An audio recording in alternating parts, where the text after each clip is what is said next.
মৰম মাজুলী ভাৰ্গৱৰ পৰা অন্য এটা ভিডিঅ'লৈ পুনৰবাৰ সকলোকে স্বাগতম জনাইছোঁ। আৰু ভিডিঅ'টো পথাৰৰ পৰা বনাইছোঁ বাৰু, ৰাতিপুৱাই দেখা দিছোঁ পৰিৱেশটো এবাৰ। আৰু ভিডিঅ'টো বনোৱাৰ মূল উদ্দেশ্য হ'ল justice for Zubeen Garg. Actually Zubeen দাই ন্যায় পায় নে নাপায় সেয়া আইনৰ আওতাত আছে, আৰু আইনে নিশ্চয় বিবেচনা কৰিব যে জুবিন দাই ন্যায় পাব নে নাপায়। কিন্তু মূল কথাটো হ'ল যিকেইজন ব্যক্তিক বৰ্তমান দোষী সাব্যস্ত কৰা হৈছে বা বৰ্তমানলৈকে শ্যামকানু মহন্ত, সিদ্ধাৰ্থ শৰ্মা, শেখৰ আৰু অমিত প্ৰভা, চন্দীপন গাৰ্গ, বিশেষকৈ ইহঁত কেইটাক যিহেতু জনতাই দোষী সাব্যস্ত কৰিছে, আৰু আইনৰ দৃষ্টিত দোষী হয় নে নহয় সেয়া আইনেই ক'ব। আৰু বিশেষকৈ আমি আইনৰ বিষয়ে নাজানো, গতিকে সেই বিষয়ে মতামত দিয়াটো যুক্তিসংগত নহয়। কিন্তু জনতাৰ যি আদালত, সেই জনতাৰ আদালতত এই অভিযুক্ত কেইজনে কেতিয়াবা যে ন্যায় পাব আশা কিন্তু ক্ষীণ। বিশেষকৈ সেইদিনা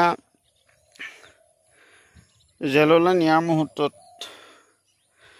বা আটাইকেইজনক জেললৈ নিয়াৰ মুহূৰ্তত যি অগ্নিগৰ্ভ পৰিৱেশ বা পৰিস্থিতি, হয়তো আইন হাতত তুলি লোৱাটো সমৰ্থন কৰিব নোৱাৰি, কিন্তু প্ৰতিবাদ সমৰ্থন কৰিব পাৰি। যিহেতু শিলগুটি দলিয়াইছিলে বাক্সা জিলাত বা এনেকুৱা ধৰণৰ অপ্ৰীতিকৰ কিছুমান পৰিৱেশ সৃষ্টি হ'ল, সেয়া গ্ৰহণীয় নহয় আৰু সেয়া গ্ৰহণ কৰিবও নোৱাৰি। আৰু বিশেষকৈ সাধাৰণ জনতা আইন হাতত তুলি লোৱাটো এটা ডাঙৰ অপৰাধ। মানুহৰ ক্ষোভ, খং বা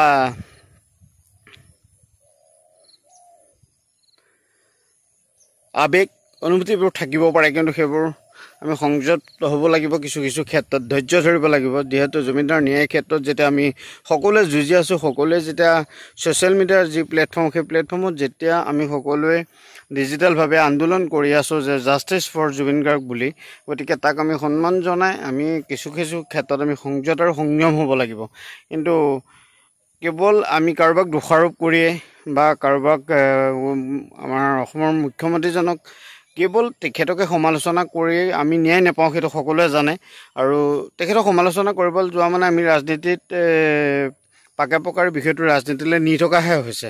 গতিকে আমি তেখেতক সমালোচনা নকৰি আমাৰ যদি যিসকলে অসমৰ আগভাগ লৈ আছে, অসমত আগভাগ লৈ আছে, নেতৃত্ব লৈ আছে, তেওঁলোকক মই এটা কথা অনুৰোধ কৰিব বিচাৰোঁ, যদি তেওঁলোকে পাৰে তেওঁলোকে গৈ মুখ্যমন্ত্ৰী মহোদয়ৰ লগত বহক, আলোচনাত বহক। তেওঁলোকে যদি মুখ্যমন্ত্ৰী মহোদয় পৰা আমি কোনেও বা আমাৰ নেতৃত্বই যদি কোনো সুদুত্তৰ নাপায় বা ভাল এটা ৰিজাল্ট নাপায়, তেতিয়া আমি সকলোৱে প্ৰতিবাদ কৰা উচিত। যিহেতু জুবিনদাক আমি ন্যায় দিবই লাগিব। আৰু প্ৰথম কথা হ'ল জুবিনদা কি কাৰণে বা কিদৰে তাত মৃত্যু হৈছিলে, ছিংগাপুৰত গৈ কিদৰে মৃত্যু হ'ল সেই কথাও আমি জানিব লাগিব, প্ৰথম কথা।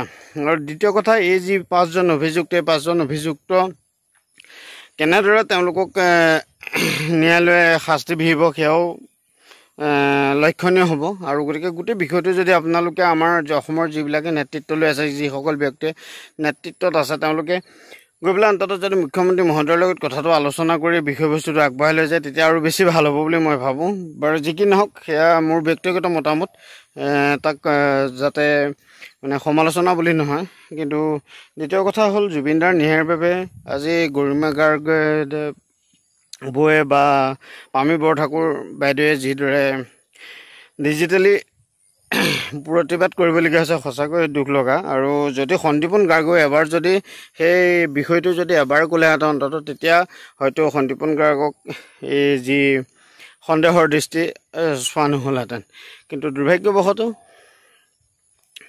যি কি নহওক, যেতিয়া এৰেষ্ট কৰিছে তেওঁলোক পাঁচোজনেই দোষী, যিহেতু সেইটো কাৰণে তেওঁলোকক গ্ৰেপ্তাৰ কৰা হৈছে।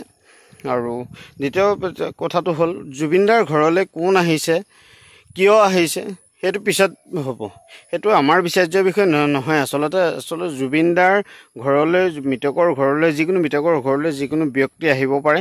সেয়া লাগিলে ৰাজনীতিৰ কোনোবা ডাঙৰ ব্যক্তি হওক, কোনোবা উদ্যোগপতিয়ে হওক বা ভাৰতৰ বিভিন্ন ঠাইৰ যিকোনো ব্যক্তি জুবিন দাৰ ঘৰলৈ আহিব পাৰে গতিকে তাত কোনো যাতে মানে সমালোচনা কৰিবলগীয়া নাই বুলি মই ভাবোঁ কিন্তু আমাৰ আসামে ধৰি লওক যোনেই নহওক আজি বিজেপিৰ কোনোবা এজন যদি নেতা আছে তেখেতকো সমালোচনা কৰিছে যদি কংগ্ৰেছৰ আছে তেখেতকো সমালোচনা কৰা দেখা গৈছে যদি আপোনাৰ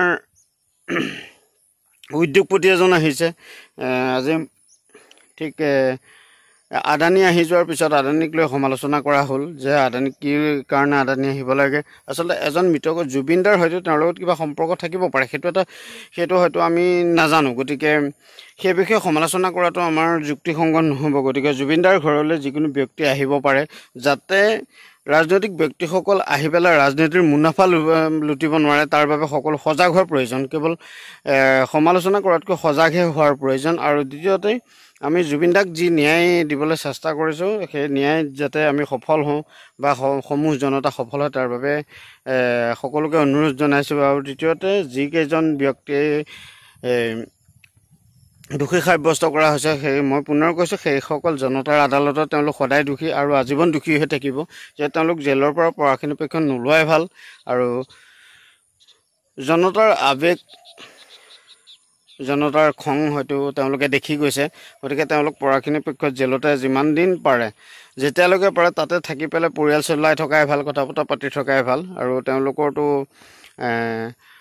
যদি আইনে দোষী সাব্যস্ত কৰে তেতিয়াতো কোনো কথা নাই তেওঁলোকৰ ফাঁচি হ'ব পাৰে হয়তো তেওঁলোকৰ বিভিন্ন কিবাকিবি হ'ব পাৰে সেয়া আইনৰ দৃষ্টিভংগীৰে চাব কিন্তু আমাৰ মূল উদ্দেশ্য হ'ল আমাক জুবিন দাক ন্যায় লাগে প্ৰথম কথা হ'ল জুবিন দাই কিদৰে মৃত্যু হ'ল জুবিন দাৰ কেনেকৈ মৃত্যু হ'ল সেই কথাটো ৰাজহুৱা হ'ব লাগে তাৰ বাবে মই অসম চৰকাৰক অনুৰোধ জনাইছোঁ যাতে অতি সোনকালে সেই বিষয়টো ৰাজহুৱা কৰে তেতিয়া অসমৰ জনতা অন্ততঃ অকণমান হ'লেও খং কমিব পাৰে ধন্যবাদ